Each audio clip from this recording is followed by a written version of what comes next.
Hello， 大家好，我是 Mary。如果你曾经好奇如何成为一个策展人，或者策展人背后的工作是怎么样的，那么今天这一期会对你非常有帮助。我们也是非常荣幸邀请到了 George Washington University and Textile Museum 的策展人 Mr. Lee Tabolt， 为我们就是对博物馆运营方面感兴趣的小伙伴们提供一些行业内的信息以及一些个人意见。Thank you so much for coming, and would you like to do a short introduction of yourself? Thank you for coming to the museum. My name is Lee Tabolt, and I am curator of textile museum collections at the George Washington University Museum and the Textile Museum. And specifically, I oversee our museum's East and Southeast Asian collection of textiles. Okay, perfect. So many people might not know what does the museum curator actually do and your responsibilities. So do you mind to go over your role in the museum as well? Sure. So the English word curator comes from the Latin word curatus, which means to take care of. So generally that's what we do, is we take care of a museum's collection. We ensure that it's preserved for the future. We might build the collection by adding new objects, but then mostly we interpret the collection for the public. So we teach classes, we give lectures, and we create exhibitions that present specific parts of the collection to the public. Personally, I'm wondering what makes you become the museum curator, and what is your passion of the museum? Well, that's an interesting question because, when I went to graduate school, I never expected to be a curator. It was never my goal to be a curator. Actually, it was my passion for the history of East Asia and the textiles and fashion of East Asia that brought me into this field.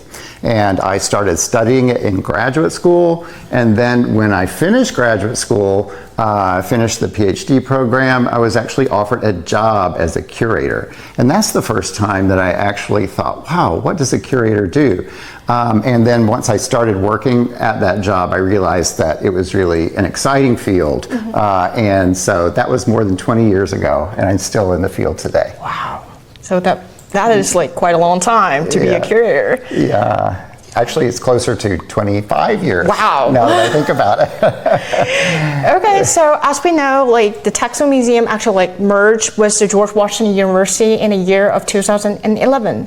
So from your perspective, what do you think? Do you think, is there any the deeper meaning, or from this movement, does it museum change the campus, change those neighborhood in the George Washington University? Yeah, so I think there are a few reasons why we decided to move to this campus. First of all, George Washington University was excited to have an opportunity for a museum here. Because as you know, the university offers a master's in museum studies, a master's in museum education, but they didn't actually have a museum on campus. It fit very well with our goals too, because our museum was founded in 1925, and we were in the home of our museum's founder.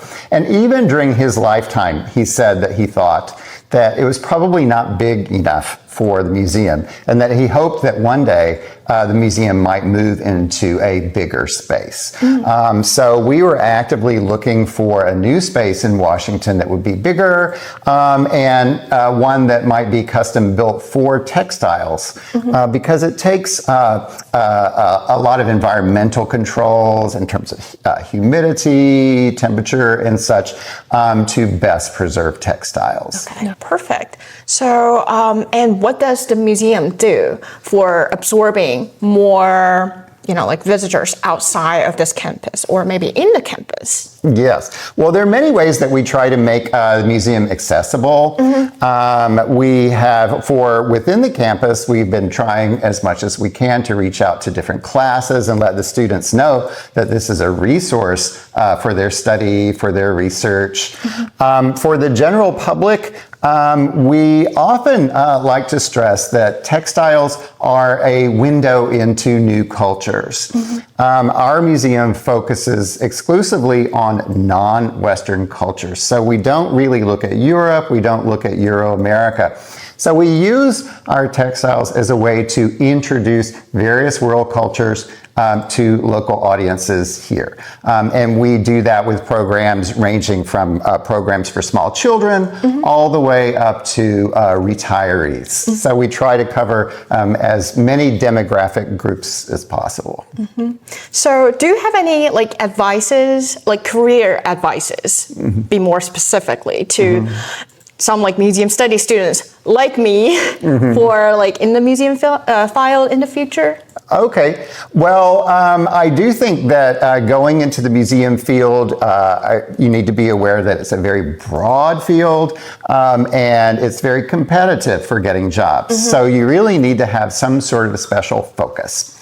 So my advice would be to think about what area within museums that really you are passionate about, what really sparks your passion and enthusiasm, and then work towards that as a way to forge a path for yourself in a career.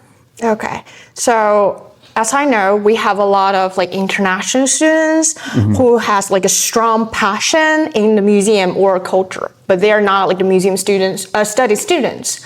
So do you have any advices for them? Maybe they can have a job or they can have a chance to serve the museum for helping the museum's operation? That's right. You know, we have a number of student positions here, for example, for students who are not museum studies majors, because there's so many aspects that go into a museum and its programs. So like, for example, social media. We have students who work that help us with social media, and that can be from many different types of backgrounds. We also have students who help us with public relations and marketing. That's another area of the museum that really doesn't require a museum studies background. So I think you'd find a lot of different avenues for engagement with the museum, even if your major is not museum studies. Yeah, totally. So let's back for our like special exhibit to celebrate the 100 years of this museum. So like, which relics is your personally favorite? Well, I think that I would have to say that I think my favorite and the most beautiful textile to me in the exhibit is a Chinese Buddhist priest's robe, and it's from the Qianlong period. And I think that it's special for a lot of different reasons. First of all, it's absolutely perfectly preserved. When you look at it, you can't imagine that that was worn more than 250 years ago during the time of Qianlong Emperor, because the colors are so bright.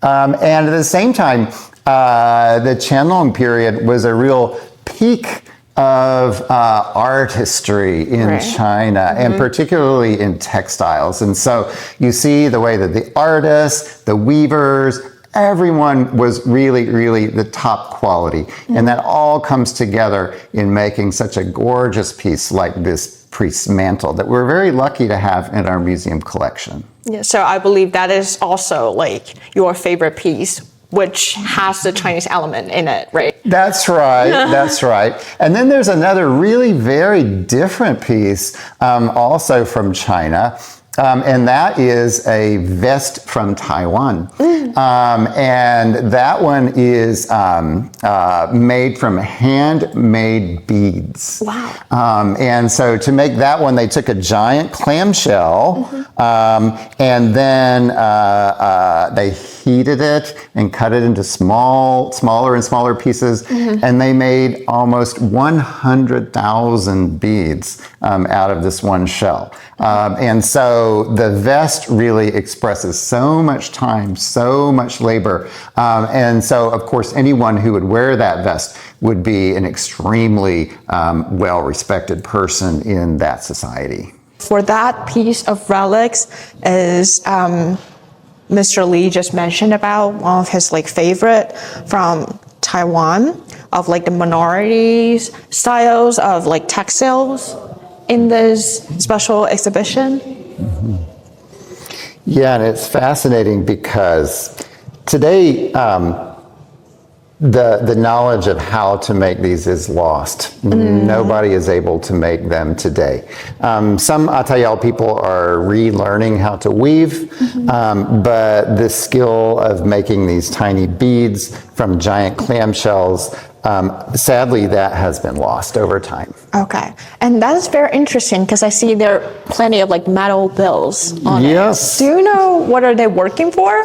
I don't know, but it adds sound. And I'm not sure what the purpose was other than just adding an element of sound. And also it makes, the beads themselves make noise when the person is moving. You hear sort of a clapping sound, and then it's added with the jingle of the bells as well. So this piece would be very beautiful, and it would be a prestige symbol, but at the same time it made noise.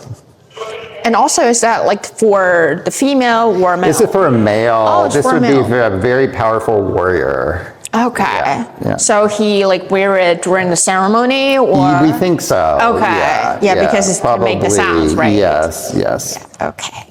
So for another reason I'm coming here is because Lee will show us two rare pieces in this lab that are not public display.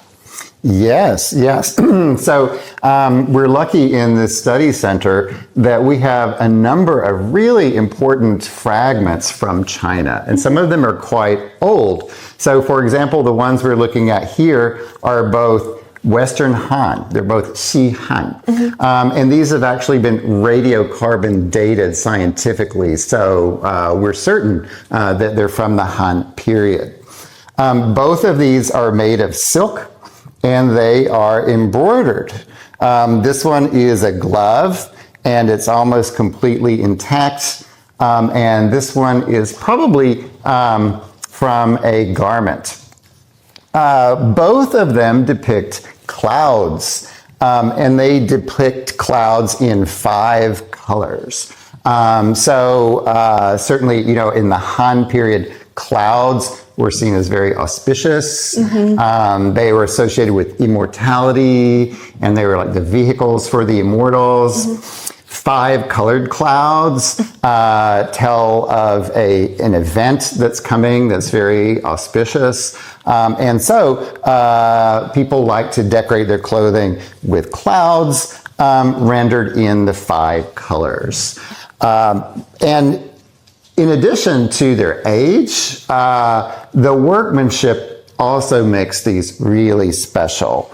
This one, for instance, the embroidery is so incredibly fine that to the naked eye, it looks painted. But when you look at it very, very closely, you can see that it's actually embroidered with a needle and thread. So these are just 2 of the many Chinese treasures that we have in our study center. Thanks for your sharing, and thanks for your information. Yes, right. and very Thank special. you for coming. Oh yeah, thank you, and thanks for the special thanks for the museum to offer us like those very special opportunities to like use the textile go through the world.